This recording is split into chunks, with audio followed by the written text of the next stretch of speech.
எபிரேயர் நிருபம் 5ஆம் அதிகாரம் 12ஆம் வசனத்திலிருந்து 14ஆம் வசனம் முடிய நாம் வாசிக்கலாம். எபிரேயர் 5ஆம் அதிகாரம் 12லிருந்து 14 முடிய.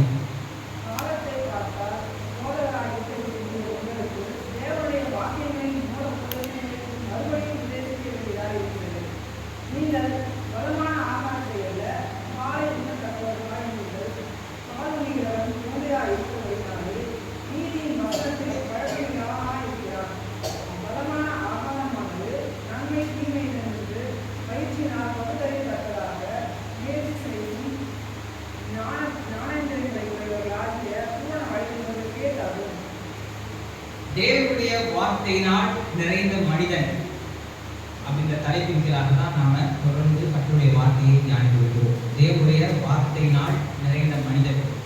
இதுல நம்முடைய உள்ளத்தை, நம்முடைய இருதயத்தை, நம்முடைய உள்ளான மனிதனை தேவனுடைய வார்த்தையினால் நாம நிறைக்க வேண்டியது, அதை ஃபுல் பண்ண வேண்டியது அவசியம். அதை நிறைக்க வேண்டியது, அதை நிறைவு செய்ய வேண்டியது, அதை ஃபுல்லாக்க வேண்டியது, ஃபுல்னஸ் அப்படின்ற மாதிரி அந்த ஒரு கருத்தை நீங்க வச்சுக்கணும். அது நிறைக்க வேண்டியது ரொம்ப ரொம்ப அவசியம். ஏன்னா அது ஃபுல்லா இருந்துச்சுன்னா வேற இடத்துக்குள்ள போகாது. ஆனால் தேவனுடைய வார்த்தையினால் நிறைந்திருங்கள், தேவனுடைய வார்த்தையில இருங்க அப்படின்னு சொல்றேன். அது நிறைந்திருங்கள். ஏன் நிறைந்திருக்கணும்? ஒரு மூட்டை இருக்கு, அது ஃபுல்லும் ஒரு பருப்பு ஒரு அரிசியை கொட்டி வைக்கணும்னு சொன்னேன்.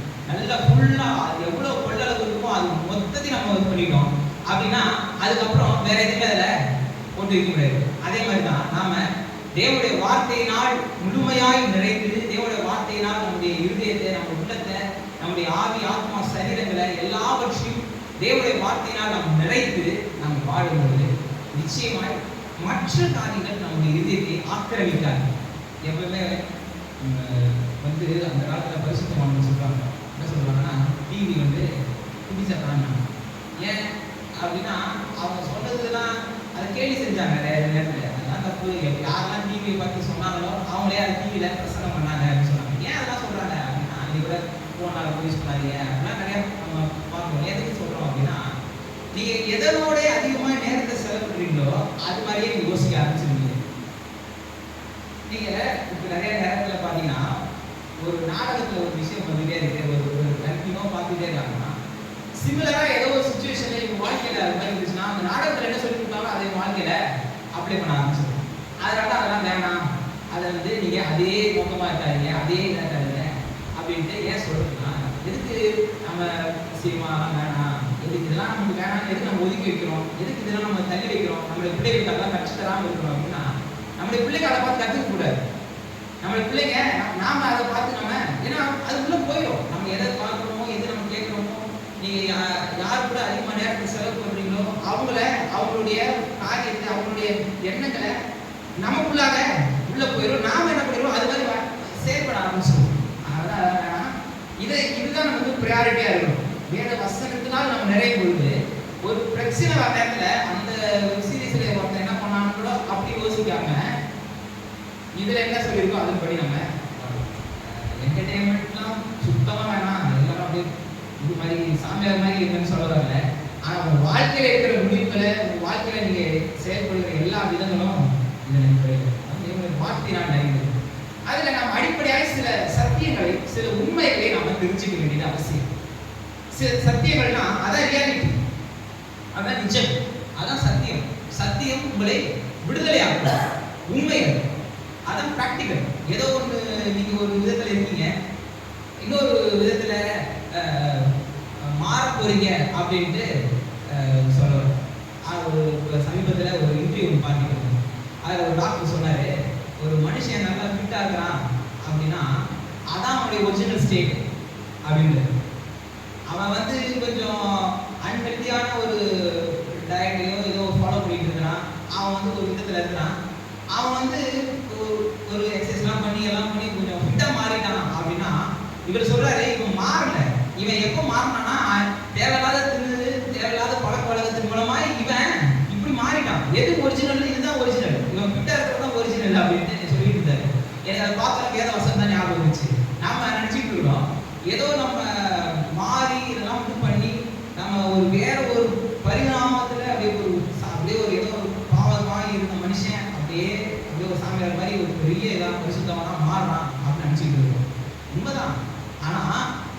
ஒரிஜினல் ஸ்டேட்டே அதான்.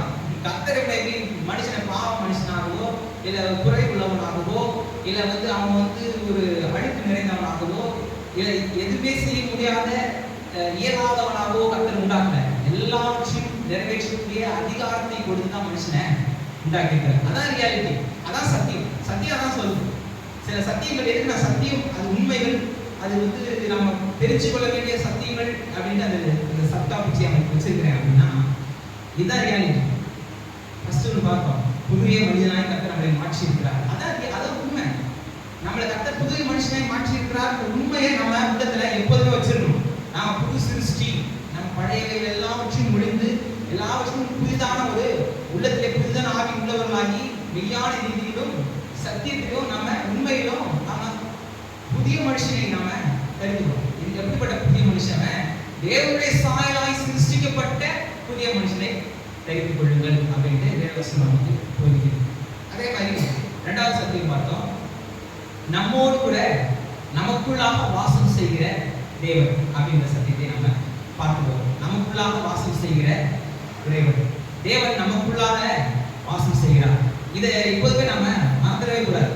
கர்த்தர் நமக்குள்ளாக இருக்கிறார் அப்படின்றத நம்ம என்னைக்கும் நம்ம மறந்துடக்கூடாது. அதான் காட் இன்சைட் மைண்டட் அப்படின்ட்டு சொல்லுவாங்க. God inside minded. இது போன வாரத்தில் நம்ம 2 வாரமாக தான் பார்த்தோம். போன வாரமாக தான் பார்த்தோம். என்னன்னா கடைசியாக நான் சொல்லி முடிச்சேன். அவருடைய வல்லமை நமக்குள்ளே இருக்கும். அவருடைய ஞானம் நமக்குள்ளே, அபிஷேகம் ஞானம் நமக்குள்ளே இருக்கு. மூணாவது அவருடைய செயல்திறன் நமக்குள்ளே இருக்கு. இது மூணுத்தையும் நம்ம ஒரு நாள் நம்ம மறந்துடவே கூடாது. அவருடைய வல்லமை நமக்குள்ள இருக்கு, அவர் நமக்குள்ள இருக்கிறாரு, அவர் நமக்குள்ள வாசம் செய்யறாரு அப்படின்னா அவருடைய வல்லமை நமக்குள்ள இருக்கு. இரண்டாவது அவருடைய அபிஷேகம், அவருடைய அனந்த ஞானம் நமக்குள்ளாக இருக்கு. மூன்றாவது அவருடைய செயல்திறன் நமக்குள்ளாக இருக்கு. இந்த 3 வசனங்கள்ல நம்ம பார்ப்போம். ரோமர் 8:11, 1 யோவான் 2:20, 2 கொரிந்தியர் 9:8. இந்த 3 வசனங்கள்ல நாம பார்ப்போம்.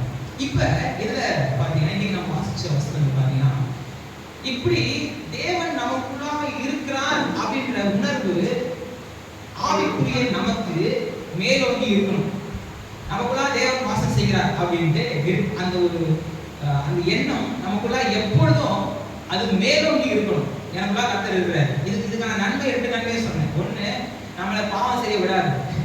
எந்த கர்த்தருக்கு விரோதமாகவோ தீமையோ பொல்லாத வார்த்தைகளையோ பொல்லாத காரியங்களையோ செய்ய விடாது. இந்த சத்தியத்தை நம்ம மனதில் எப்பொழுதுமே வச்சிருக்கும் போது, ஏன் கர்த்தர் என் கூட இருக்கிறார், அவரை பார்த்துட்டே இருக்கிறார், அவர் என்னைய நோக்கமா இருக்கிறார், அவர் என்னை நோக்கி கொண்டே இருக்கிறார் அப்படின்னும் போது நம்ம என்ன பண்ண மாட்டோம், புரிஞ்சு எதை செஞ்சிட மாட்டோம்.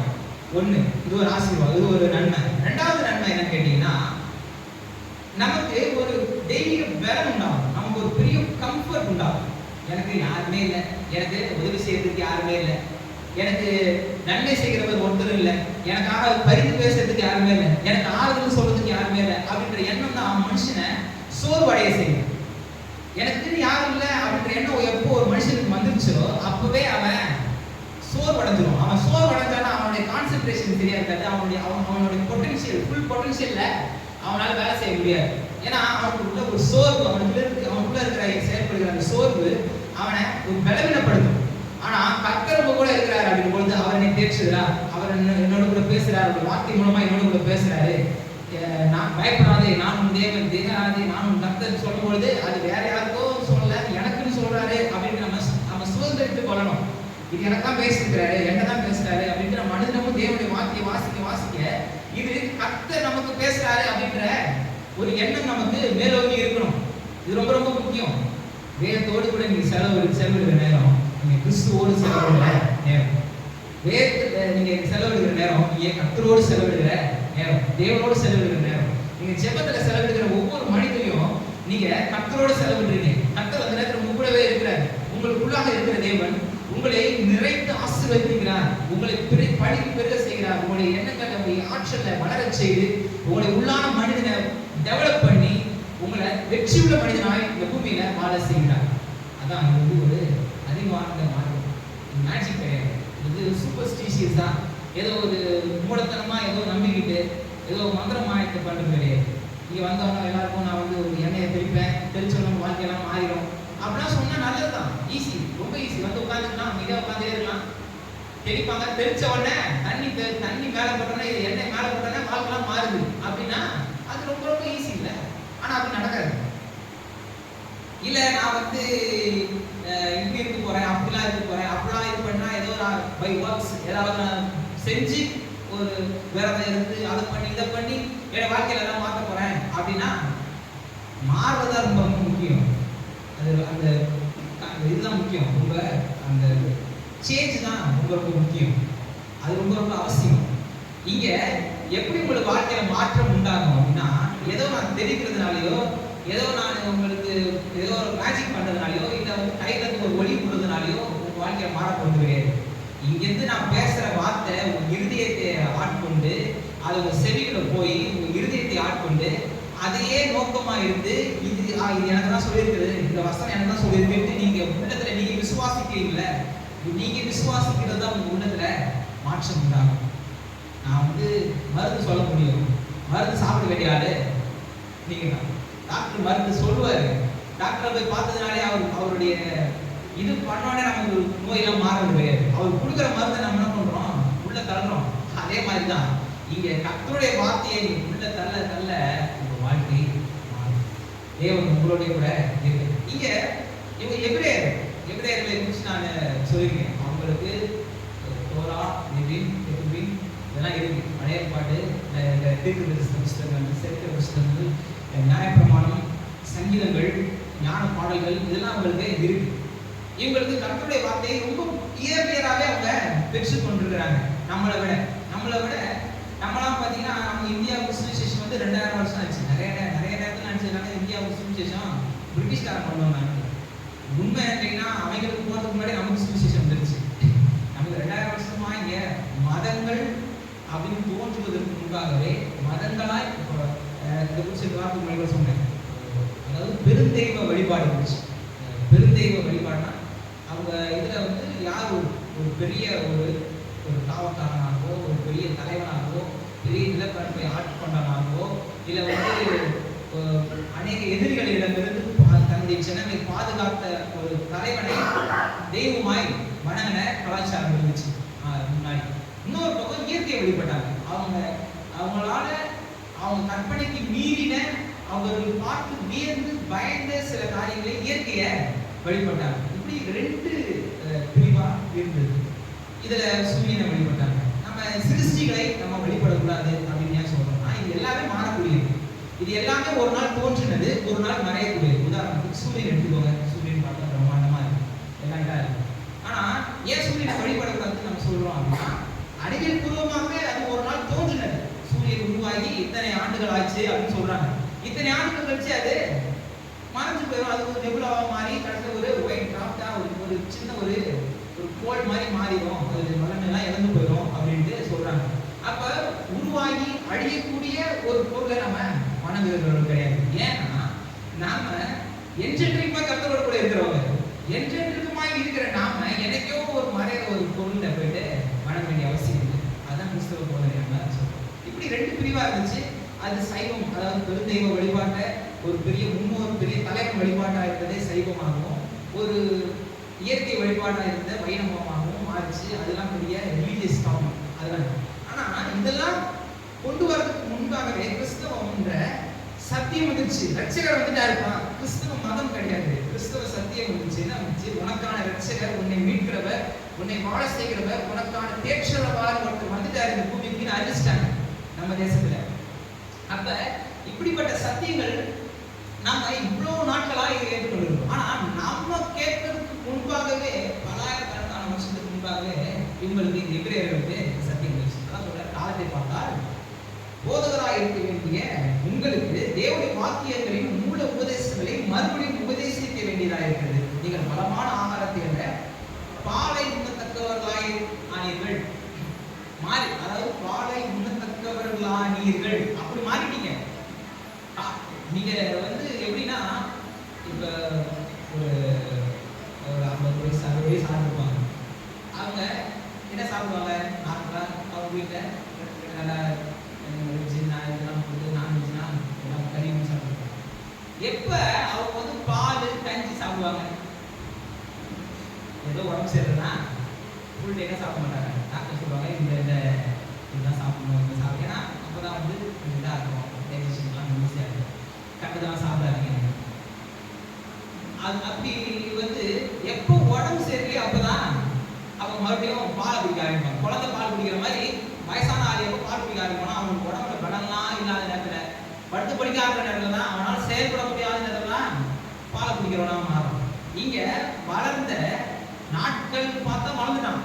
பலாயிரக்கணக்கான வருஷமா அவனுக்கு சத்தியம் இருக்கு, தேவனுடைய வார்த்தை இருக்கு, தோரா இருக்கு, நியாயப்பிரமாணம் இருக்கு, தீர்க்கதரிசன புஸ்தகங்கள் இருக்கு, சங்கீதங்கள் இருக்கு, எல்லாமே இருக்கு, தேவரே இருக்கு.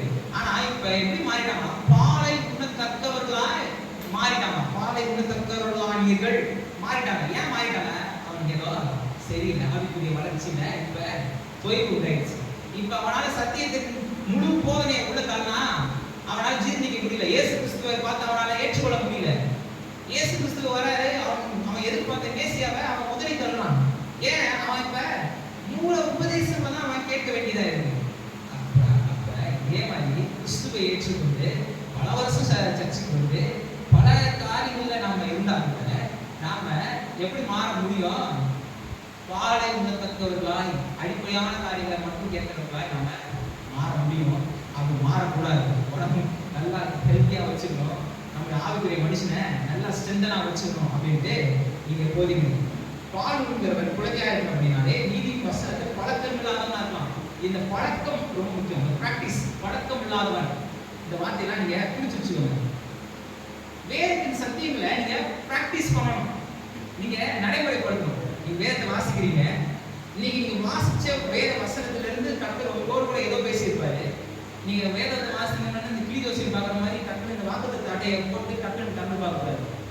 வேதத்தை ரெகுலரா வாசிக்கணும், பேஜ் பை பேஜா வாசிக்கணும். ஒரு புக் எடுத்தீங்க அப்படின்னா 1வது சாப்டர்ல இருந்து அப்படியே வாசிட்டு போவாங்க. அதான் நல்லது. அப்படியே இந்த கண்ணை தரம எனக்கு என்ன வார்த்தை வருதோ அதான் கர்த்தருடைய வார்த்தை அப்படின்னு நினைச்சீங்கன்னா அது வேலையே செய்யாது, இது செய்ய முடியாது. இது வந்து எப்படி நீங்க வேதத்தை வாசிக்கணும் அப்படின்னா ரொம்ப இயர்லி ஸ்டேஜ், அப்பதான் கிறிஸ்துவாசத்தை ஏற்று பண்ற மேக்ஸிமம் எல்லாம் செஞ்சிருக்கீங்க. பரீட்சைக்கு போகும்போது கர்த்தர் உன்னுடைய பார் அப்படின்ட்டு வசனம் வருவான்ட்டு மட்டும் திறந்து பார்த்துருக்கீங்க. ஆனா அது வரல, எனக்கு வேற வசனம் இருந்துச்சு, அதை சொல்ல முடியாது. அப்படிதான் நமக்கு வந்துச்சு. அப்ப ஐயோ என்னடா இது வருது அப்படின்னு திருப்பியும் போட்டு சரி ஏதோ தப்பாயிடுச்சு, பேப்பர் காத்துல வந்துருச்சு அப்படின்ட்டு திருப்பியும் திறந்து பார்க்கணும். இதெல்லாம் ரொம்ப இயர்லி ஸ்டேஜ். நம்ம ஆவிக்குரிய வளர்ச்சியில கொஞ்சம் இயர்லியரா இருக்கும்போது இதெல்லாம் செய்யும்போது அது நமக்கு தெரியும். ஆனா இன்னைக்கு உட்காந்துக்கிட்டு டெய்லி காலைல உட்காந்து டெய்லி ஜெபம் பண்ணாம பைபிள் வாசிக்கிற பழக்கத்தை ரெகுலரான ப்ராக்டிஸ் இல்லாம இன்னைக்கு கர்த்தர் என்னோட என்ன பேசுறார் அப்படின்ட்டு தரீங்கன்னா யூதாஸ் நான் ஒரு செத்தான்ற சம்பந்தம் நிற்கும். அது மாதிரிலாம் வந்து நின்றோம். அதனால நீங்க ரெகுலரா வாசிக்கிறது ரொம்ப முக்கியம். வாசிக்கிற வேத வசனத்தை நீங்க பழக்கணும், அதை ப்ராக்டிஸ் பண்ணணும். டிரைவிங் ஸ்கூலுக்கு போறாங்க, போனோடனே போடுறாங்க நம்ம சரி நம்ம அது எல்லாத்துக்கும் நிறைய பிக்சரைஸ் பண்றோம். நமக்கு நிறைய காரியங்களை பிக்சரைஸ் பண்றோம். எல்லாம் படிச்சிட்டோம், இது எல்லாமே ஒரு போட்டோ காமிச்சா எது என்னன்னு ஸ்பேர் பார்ட்ஸ் மொத்தத்தையும் நம்ம மனப்பாடம் பண்ணிட்டோம். எல்லாம் ஓகே தான். வண்டியை போட்டு ஓட்டுறான்னா எனக்கு தெரியாது, எனக்கு பார்த்தா சொல்ல தெரியும், ஆனா எனக்கு வண்டியில ஓட்ட தெரியாதுன்னு சொன்னா கத்துக்கிட்டு படிச்சுட்டு பிரயோஜனம் இல்லை. எனக்கு ஸ்டேரிங் தெரியும், இது தெரியும், கியர் தெரியும், எதை என்னென்ன பார்த்து தெரியும். நீங்க வானட்டை ஓப்பன் பண்ணீங்கன்னா, இன்ஜின் பே ஓப்பன் பண்ணீங்கன்னா இன்ஜின்ல இருக்கிற எல்லா ஸ்பேர் பார்ட்ஸும் எனக்கு தெரியும், அதனுடைய உள்ள என்ன இருக்குன்னு எல்லாமே எனக்கு தெரியும். அப்படின்னு நம்ம எனக்கு கார் ஓட்ட தெரியாதுன்னு சொன்னா அவன் கத்துக்கிட்டதுக்கு பிரயோஜனம் இல்லை. இன்னைக்கு கிறிஸ்தவர்கள் அப்படிதான் இருக்கிறாங்க. நான் சொல்லும் போது வேடிக்கையா இருக்கு. ஆனா வேதத்துக்கு அது தெரியும், இது தெரியும், அப்படி தெரியும், இப்படி தெரியும், எல்லாமே தெரியும். ஆனா இதை நான் பிராக்டிஸ் பண்ணவே இல்லை, நான் என் வாழ்க்கையில் அப்ளை பண்ணவே இல்லைன்னா இது வேஸ்ட், இது பிரயோஜனமே இல்லை. கத்துக்கிறதுக்கான அர்த்தமே இல்லாம போச்சு. நீங்க தான் சொல்றாரு, நீங்க பழக்கம் இல்லாதவனாக இருக்கிறீர்கள். அது பழக்கமே இல்லை உங்களுக்கு, அது பிராக்டிஸே பண்ணல. நீங்க கத்துக்கிட்டதை நீங்க இதே இல்லை. பலமான ஆகாரமானது நன்மை தீமை என்று பயிற்சியினால் பிராக்டிஸ், பயிற்சி செய்யணும், விசுவாசிக்கணும். ஒரு சின்ன விசுவாசத்தை செயல்படுத்தணும், ஒரு சின்ன விதத்துல விசுவாசத்தை செயல்படுத்தணும். எந்தெந்த விதத்துல நான் நிறைய விதங்கள்ல செயல்படுத்துவேன். எப்படின்னா ஒரு கப்பு சாதத்தை வச்சுக்கிட்டு, ஆண்டவரே இந்த சாதத்தை பொண்ணு முழுசா சாப்பிட்டதுக்காக ஸ்தோத்திரம் அப்படின்ட்டு சாப்பிட்றோம். கேட்கறதுக்கு சின்ன இதுதான், குழந்தைக்கு சாப்பாடு. ஆனா நீங்க சிலர்ல குழந்தைக்கு சாப்பாடு கொடுக்குற மாதிரி பெரிய கஷ்டமான விஷயம் ஒன்றும் இல்லை. கேட்கறதுக்கு ஈஸியா இருக்கும், ஆனா செஞ்சு பார்த்தா தான் அது தெரியும். ஆனா நீங்க அப்படியே ஓப்பன் பண்ணி மொத்த சாப்பாடு கூட தண்ணி க்ளோஸ் பண்ணிடலாமான்னு ஒரு கோபமா ஒரு கோபத்தில் சொல்லுவாங்க. அது மாதிரி என்னதான் நீங்க கூட தந்தாலும் முழுங்காது வெளியே துப்பிடும். இன்னும் கொஞ்சம் திட்டிட்டீங்கன்னா உள்ள போன மொத்தத்தையும் வெளியே வேற தள்ளிடும். இது மாதிரி பண்ணணும். அப்ப டப்புல சாதத்தை வச்சுட்டு அதை ஜோம் பண்ணி ஆண்டவரே முழுசா சாப்பிட்டுட்டா சோதனை சொல்லி கொடுக்குறது, அதுல வர ரிசல்ட் உங்களுக்கு பெரிய பெரிய நம்பிக்கை உண்டாகும். சின்ன விஷயத்துல கத்தரோட நீங்க செயல்படுற சின்ன விஷயம் உங்களுக்கு பெரிய விதத்துல உண்டாகும். பிராக்டிஸே அதானே. ஒருத்தனை பிராக்டிஸ் பண்றான், பாக்ஸிங் கத்துக்கிறான், எடுத்தோடனே நேரம் ஆகும். நல்லா பிளாக் பெல்ட் இந்த பெல்ட் வாங்கின வேர்ல்டு சாம்பியன் போட்டு சண்டை போடுறான்னு சொல்லிட்டா வேணா அவன் ஒன்றும் பண்ண முடியாது. ஆனா இவன் என்ன பண்ண முடியும், இவனுக்கு ஈக்குவலான சில விஷயங்கள் சண்டை போட்டு வளர பிராக்டிஸ் பண்ண ஒரு நாள் வேர்ல்டு சாம்பியன் என்ன பண்ண முடியும், அடிக்க முடியும். பயிற்சி ரொம்ப முக்கியம். நம்ம விசுவாசத்துல எதிர்க்கிறோம். நம்ம சின்ன சின்ன விஷயங்கள்லயே நம்மளுடைய பயிற்சியை ஆரம்பிக்கணும். இந்த வார்த்தை கவனிக்க வேண்டிய வார்த்தை பைபிள் தான் இந்த வார்த்தை. நான் புதுசா ஒன்று இன்ட்ரடியூஸ் பண்றேன். பயிற்சினால் பகுத்தறியத்தக்கதாக முயற்சி செய். எப்படி சொல்லுங்க, பயிற்சி பகுத்தறிஞ்சு முயற்சி செய்யணும். எது நம்மளுக்குள்ளாக தேவன் வாசம் செய்கிறாரு, எனக்குள்ளாக கர்த்தர் இருக்கிறாரு, எனக்குள்ளாக கர்த்தர் வார்த்தை இருக்கின்றத நாம பகுத்தறிந்து அதை நம்ம பகுத்து பார்த்து அதை நம்ம நல்லா ஆராய்ஞ்சு எல்லா விதத்திலையும் கர்த்தரினோடு கூட இருக்கிறார் சத்தியத்தை நாம என்ன பண்ணுமா இப்ப முயற்சி செய்யணும். அது முயற்சி செய்வது பயிற்சி, பகுத்தறிவு, முயற்சி, 3 வார்த்தை நீங்க மறந்துடாதீங்க. இப்ப கொஞ்சம் எஃபர்ட் போட வேண்டியதா இருக்கு. என்ன எஃபர்ட் போட வேண்டியதா இருக்கு, ஒரு கஷ்டமான சூழ்நிலை வருது, கர்த்தர் எவ்வளோ இருக்கிறாருன்றத சின்னதுல இருந்தே நான் சின்ன சின்ன விஷயங்கள்ல நம்ம பயிற்சி செய்யணும். சின்ன சின்ன விஷயங்கள் பயிற்சி செய்யணும். தேவை பெருசா இருக்கு, ஒரு பெரிய தேவை வரும்பொழுது இப்ப அந்த பயிற்சி நமக்கு உதவுது. இப்ப இந்த பயிற்சி செஞ்சுட்டே இருக்கும்போது நம்ம பகுத்தறிகிறோம், எல்லா விஷயமும் கர்த்தர் என் கூட இருக்கிறாரு, என் கூட செயல்படுறாரு, என் கூட ஒரு கிரியை செய்யறாரு, என் கூட ஒரு பலமாய் இருக்கிறாரு அப்படின்றத நம்ம உணர்கிறோம், எல்லாம் பண்றோம். இப்ப நம்ம முயற்சி செய்ய வேண்டியதா இருக்கு. இயற்கையா மனுஷனை சொல்லுவான், இயற்கை மனுஷன் என்ன சொல்றான், கர்த்தர் என் கூட இல்ல, கர்த்தர் என்கிட்ட இல்ல, என் கர்த்தர் என்கிட்ட செயல்படல, கர்த்தர் என் கூட இல்ல அப்படின்ற ஒரு எண்ணம் தான் வருது. கடவுள் மட்டும் என் கூட இருந்தா இப்படி ஆகுமா அப்படிங்கிறோம். நம்ம மட்டும் இல்ல, இது ஒரு எடுத்துக்கிட்டீங்கன்னா யார் புஸ்தகத்தை 6ஆம் அதிகாரத்தில் வாசிச்சீங்கன்னா கர்த்தருடைய தூதரானவர் இயேசு கிறிஸ்து மாம்சத்துல பழைய ஏற்பாட்டிலே நிறைய இடங்கள்ல வெளிப்பட்டுறாரு. இயேசு கிறிஸ்துவனா அவர் புதிய ஏற்பாடு தான் மனுஷன், பழைய ஏற்பாட்டுக்கு அவருக்கு சம்மந்தம் இல்லை நினைச்சிட்டு இருக்காங்க. பழைய நிறைய முறை மனுஷன் வந்திருக்கிறாரு. மாம்சத்துல தேவன் வெளிப்படுற இடத்துல கர்த்தருடைய தூதரானவர் அப்படின்ட்டு உயர்வு பண்பையில வரும். அந்த இடத்துல நீங்க நோட் பண்ணி வச்சீங்கன்னா இயேசு கிறிஸ்து வெளிப்பட்டுருக்காரு. ஆகார இடத்துல ஆபிரகாம் இடத்துல சோதம் குமாரை பத்தி அதை சொல்லி உட்காந்து சாப்பிடுவாரு. இங்க கிதியோன்ட்ட பேசுவாரு. நிறைய உதாரணங்களை நம்ம பார்ப்போம், நிறைய நம்ம பார்ப்போம். இங்க கர்த்தர் சொல்றாரு, அவரே தேவன் மாம்சத்தை வெளிப்பட்டு சொல்றாரு, பராக்கிரமசாலியே கர்த்தர் உன்னோட கூட இருக்கிறார் அப்படின்றாரு. நீங்க வாசி பார்த்தீங்கன்னா சிரிப்பா இருக்கும். அதுக்கு இவர் கிதியோன் சொல்றாரு, கர்த்தர் என் கூட இருந்தாருன்னா இதெல்லாம் நடக்குமா? ஏன்னா அவங்க சூழ்நிலை அப்படிப்பட்ட சூழ்நிலை. என்னன்னா நீங்க பேக்ரவுண்ட் ஸ்டடிலாம் நீங்க வாசிங்கன்னா தெரியும். இவங்க என்ன பண்ணுவாங்க, விவசாயம் பண்ணுவாங்க. விவசாயம் பண்ணி பயிர், அது விவசாயம் பண்றது எவ்வளவு கஷ்டம்னு தெரியும். அது எவ்வளவு போராடணும், எவ்வளவே இருக்கணும், எல்லாம் பயிர் முதிர்ந்து அறுவடை செய்யற நேரத்துல மீதியானவர்கள் என்ன பண்ணுவாங்க, பகுதியை ஆட்சியத்துக்கு போயிடுவாங்க. இவன் தண்ணி ஊற்றி பாதுகாத்து களைப்பிடிக்கி இவன் பண்படுத்தி இவன் விதை நட்டு போட்டு பயங்கரமா எல்லாம் பண்ணி விளைச்சல் பலன் வரும் எதிர்பார்க்குற இடத்துல மொத்தமா அடிச்சு போயிடுவாங்க. சில நேரத்தில் என்ன பண்ணுவாங்கன்னா இவங்க கதிரை அறுத்து சேமிச்சு வைக்கிற இடத்துல கொள்ளையடிச்சு போயிடுவாங்க. கிட்டத்தட்ட 30,000 வருஷத்துக்கு முன்னாடி எனக்கு நாகரிகங்கள் அப்படிதான் இருந்துச்சு. கொள்ளையடிச்சு அதனால அப்படி பண்ணிட்டாங்க. இப்ப இவங்க பயந்துட்டு ஒரு மனுஷன் ஓரமா கொஞ்சோண்டு அவங்க வீட்டுக்கான தானியங்களை போர் அடிச்சுட்டு இருக்காங்க. ஏன்னா எப்ப மிதியானை வீட்டு போயிடுவானோ பயந்து நான் என்ன பண்றான், போர் அடிச்சுட்டு உட்காந்துட்டு இருக்கான். அவனை பார்த்து சொல்றாரு, பராக்கிரமசாலியன்றாரு. யார பயந்தவனை ஒளிஞ்சவனை பார்த்து சொல்றாரு, கர்த்தர் உன் கூட இருக்கிறாருப்பா அப்படின்னா இவருக்கு சொல்றாரு, கர்த்தர் என் கூட இருந்தாலும் நடக்குமா அப்படின்னு. அப்ப சொல்றாரு, நான் உன் கூட இருந்து செய்யற காரியம் மிகப்பெரியதா இருக்கும். அதான் பலவீனத்திலே என் பலன் பூர்ணமாய் விளங்கும் அப்படின்னா பவுல் சொன்னதை வச்சுக்கிட்டு பலவீனத்திலே குறிச்சு மேற்கை பாராட்ட பவுல் சொல்ல எனக்கு பலவீனம் தான், என்னால் செயல்பட முடியாதான். ஆனா என்னை பலப்படுத்துகிற கிறிஸ்துவினாலே எல்லாவற்றையும் செய்ய. ஏன்னா இனி நான் அல்ல, அதை நம்ம பார்க்க போறோம், அதெல்லாம் பார்க்கணும் அப்படின்ற எண்ணம் ரொம்ப கர்த்தரை போல இருக்கிறார் அப்படின்ற எண்ணம் நம்மளை பெரிய காரியங்களை செய்ய வைக்கும். இதுதான் பயிற்சி. பகுத்தறிந்து என்ன, நல்ல விஷயங்களை அறிந்து கொள்வது, பகுத்து பார்த்து நல்ல விஷயங்களை அறிந்து கொள்வது. பகுத்தறிவுனா அது கிறிஸ்தவத்துக்கு முரணான வார்த்தை கிடையாது. கிறிஸ்தவத்துல இருக்கு, பைபிள்ல இருக்கிற வார்த்தை தான் பகுத்தறிவு. பயிற்சி செய்யணும். கர்த்தரை போல இருக்கிறாரு, நான் புது சிருஷ்டி, கர்த்தரை மேய்ப்பரா இருக்கிறாரு, நான் தாழ்ச்சி அடம். இது கூட நம்ம காணிக்க போடும்போது கூட என்ன பண்றோம், சொல்லிதான் போறோம். கர்த்தரை மேய்ப்பரா இருக்கிறார், நான் தாழ்ச்சி அடையே. சிங்கக்குட்டிகள் தாழ்ச்சி அடைஞ்சு பட்டி கிடக்கலாம், ஆனா கர்த்தரை நம்புகிறவர்களுக்கோ ஒரு நன்மையும் குறைவுபடாது. என் ஜீவனுள்ள நாளெல்லாம் நன்மையும் கிருபையும் என்னை தொடரும் அப்படின்னு காணிக்க போறோம். எல்லாமே அப்படிதான் நம்ம செய்யறோம்.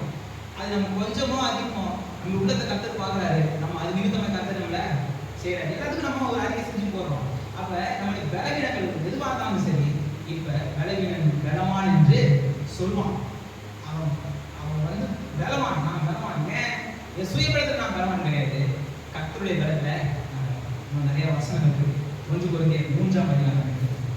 1 கொரிந்தியர் 3ஆம் அதிகாரம் 1 வாசம். 1 கொரிந்தியர் புத்தகம் 3ஆம் அதிகாரம்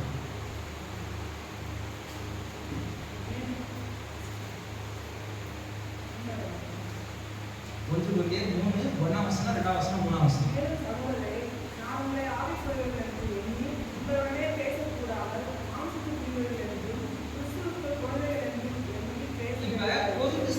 சொல்றாரு, என்ன சொல்றாரு?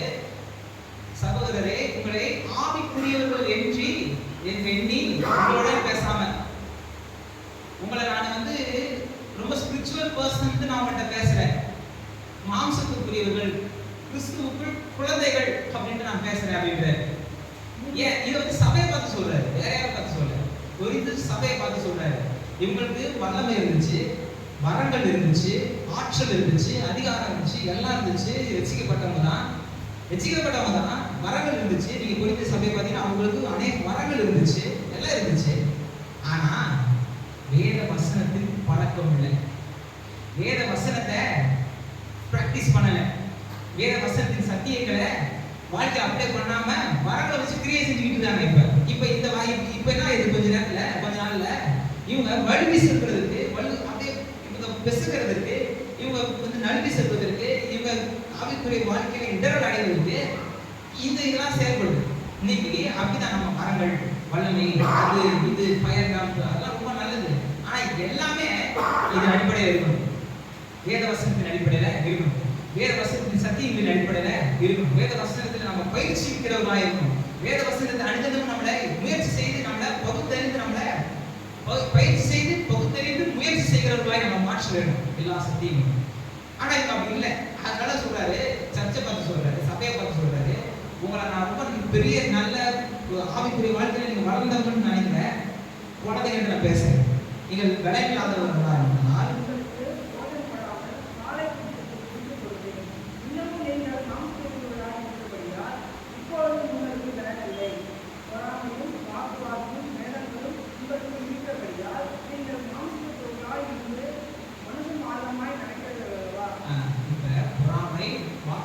வேதங்கள் உங்களுக்குள் இருக்குதான்.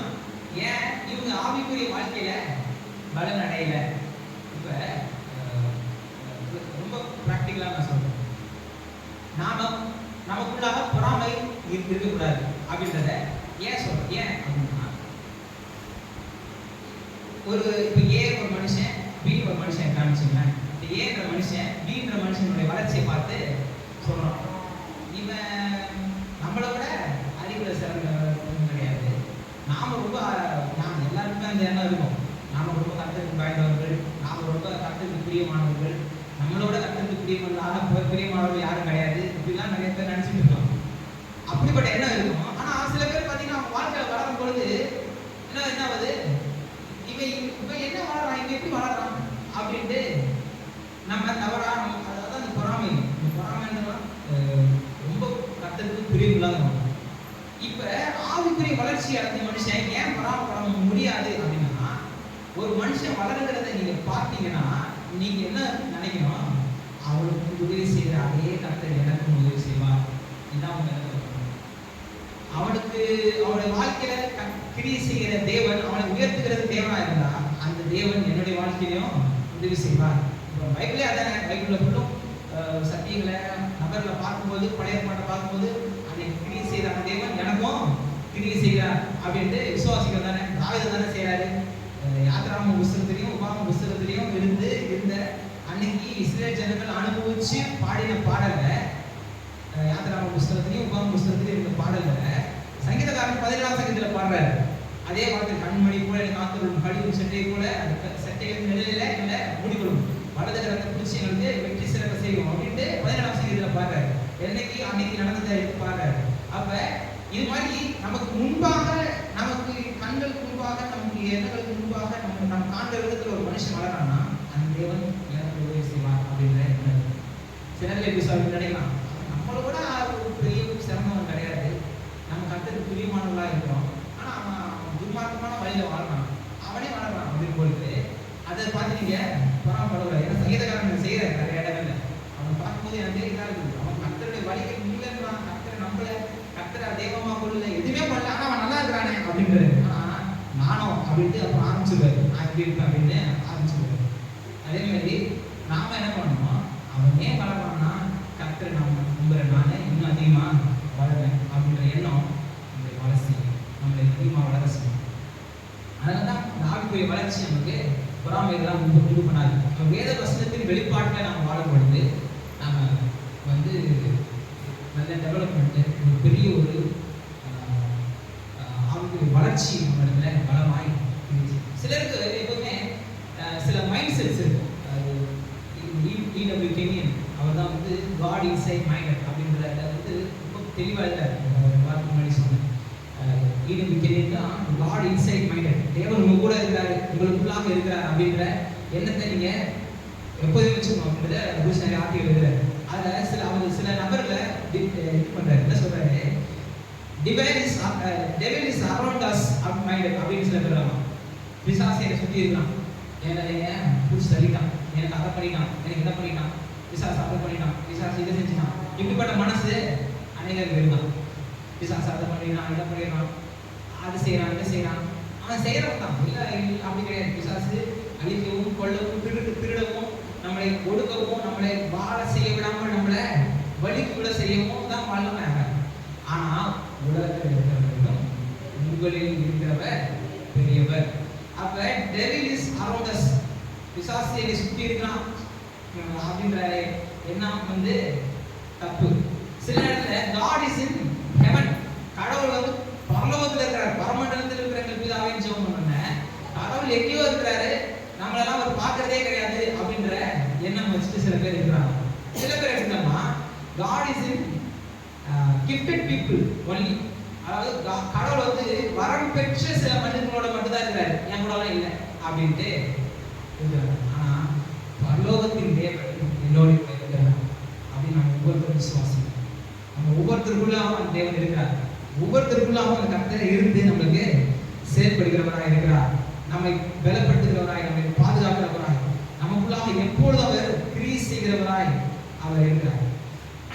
கிரைஸ்ட் இன் அஸ், கிறிஸ்து எனக்குள்ளே, கிறிஸ்துக்குள் நான் அப்படின்ற பதம் பார்த்தீங்கன்னா அப்போஸ்தலனாகிய பவுல் கிட்டத்தட்ட 103 முறை தன்னுடைய திருமுறையில் எழுதினார். கிறிஸ்துவுக்குள், தேவன் எனக்குள், நான் கிறிஸ்துவுக்குள், தேவன் நமக்குள் அப்படின்ற பதத்தை கிட்டத்தட்ட 103 முறை புதிய ஏற்பாட்டில் நம்ம அப்போஸ்தலனாகிய பவுலுடைய விருப்பங்களில் வாசிப்போம். பழைய ஏற்பாட்டில் காட் ஃபார் அஸ் அப்படின்னு இருந்துச்சு, அதாவது தேவன் நம்ம பட்சத்தில், என் பட்சத்தில் தேவன் இருக்கிறாரு அப்படின்றது இருந்துச்சு. ரெண்டாவது காட் வித் அஸ், நம்மோடு கூட இருக்கிறார் அப்படின்ற பதம் இருந்துச்சு. நீங்க பாத்தீங்கன்னா தாவீது பலன் இல்லாத, அதாவது கோலியாத்தை கம்பேர் பண்ணும்போது தாவீது பலன் இல்லாதவர் தான். ஆனா தாவீது யுத்த வீரன்ட்டு அந்த இடத்துல சொல்லுது, யுத்த வீரனா இருந்தான் அப்படின்னு சொல்லுது. சின்ன பையன், ஒரு 4 வயசு பையன் கிட்ட சண்டை போடுது, யுத்த வீரன். ஆனா அந்த தாவீது கோலியாத்தை வந்து மேற்கொள்வதற்கு கர்த்தர் என் கூட இருக்கார், உனக்குள்ள இருக்கிறவனும் என்னோடு கூட இருக்கிறவர் பெரியவர், என் கூட இருக்கிறவர் பெரியவர் அப்படின்ற என்ன இருந்துச்சு. எலியா வந்து 430 பாகால் கொலை இது பண்ணும்பொழுது அங்க பெரிய வழிபாடு செஞ்சு கர்த்தருடைய அக்கினியை கொண்டு வரும்போது என் கூட கர்த்தர் இருக்கிறாருன்றத வெளிப்படுத்துறாங்க. இதெல்லாம் பார்த்து நமக்கு பெரிய பிரமிப்பா இருக்கு. எப்படி இவ்வளோ பெரிய இடத்துல அவ்வளோ பேருக்கு முன்பாக ஒரு தேசத்திற்கு முன்பாக ஒரு மனுஷன் காய போட்டு வச்சுட்டு வானத்துல இருந்து அக்கினி விழும், இதில் போதும் தண்ணி ஊற்று நினைச்சு வச்சுருக்கு எல்லாம் பண்ணிடுது. ஏன்னா ஒரு வெயில் அதிகமாயிடுச்சு, அதில் ஸ்பாட் பற்றி எரிஞ்சிருச்சு கூட எனக்கு சொல்ல முடியாது. ஃபுல்லு தண்ணி ஊற்றி வாய்க்காலெல்லாம் ஓட விடும், எல்லாம் பண்ணு. ஆனாலும் எலியாவின் தேவன் அந்த கிரியை செஞ்சார். இதெல்லாம் பார்க்கும்போது நமக்கு ஒரு பெரிய பழைய பாட்டில் செங்கடல் பறக்கிறது, யோர்தான் பின்னிட்டு ஓடுறது, இதெல்லாம் பார்க்கும்போது நமக்கு பெருசா இருக்கு. இதெல்லாம் நமக்கு ஒரு பெரிய ஆச்சரியமான காரியம் இருக்கு. ஆனா இதெல்லாம் எப்ப நடந்துச்சு?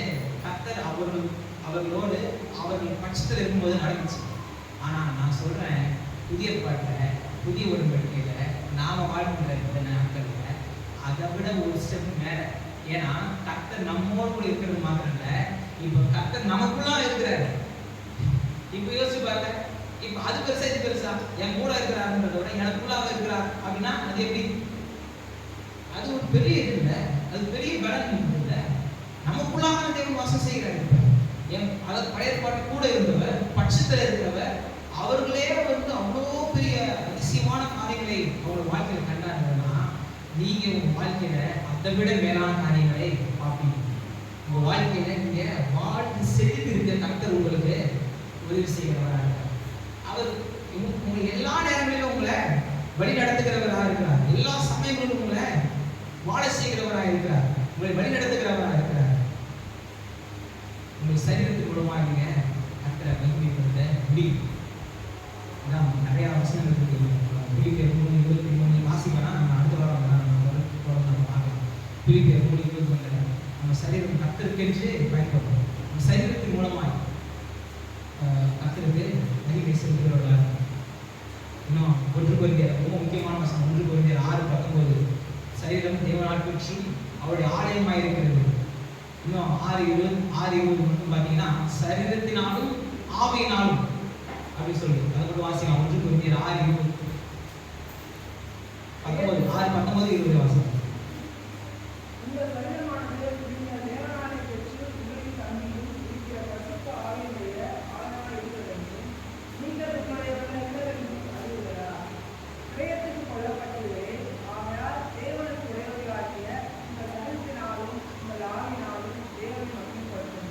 சரீரத்தினாலும் ஆவியினாலும் என்ன பண்ணுமா?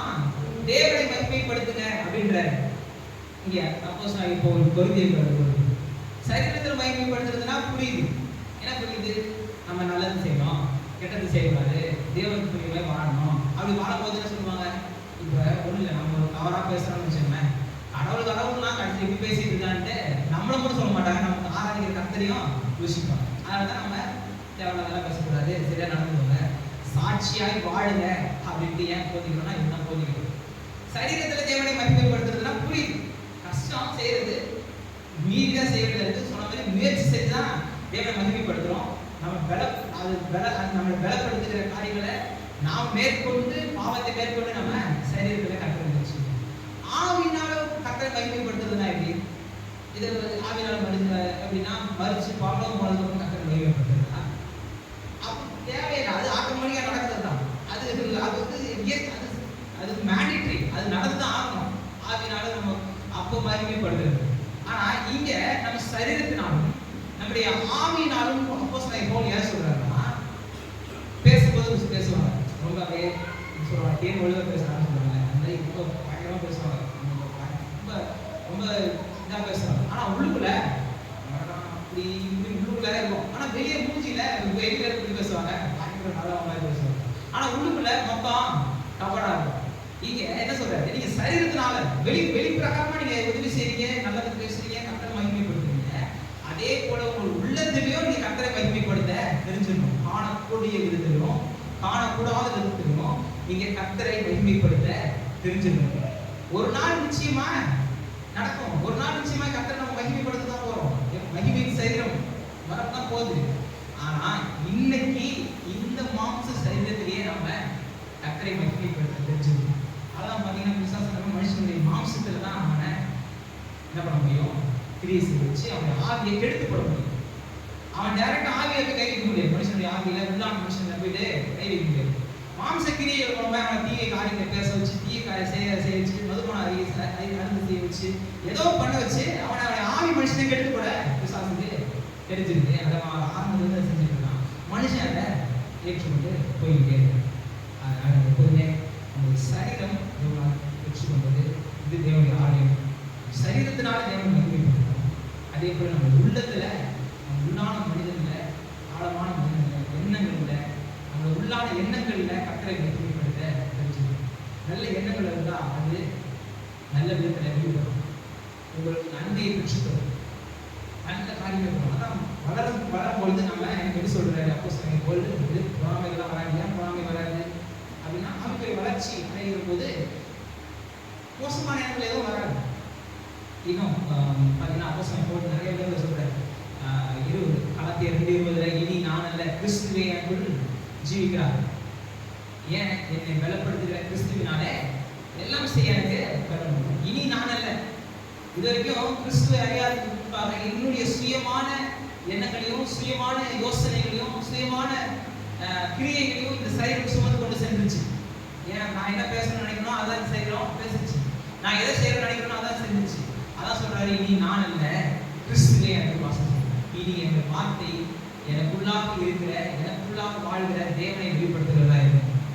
எனக்குள்ளாக இருக்கிற தேவனை மகிமைப்படுத்தக்கூடியதா இருக்கணும்.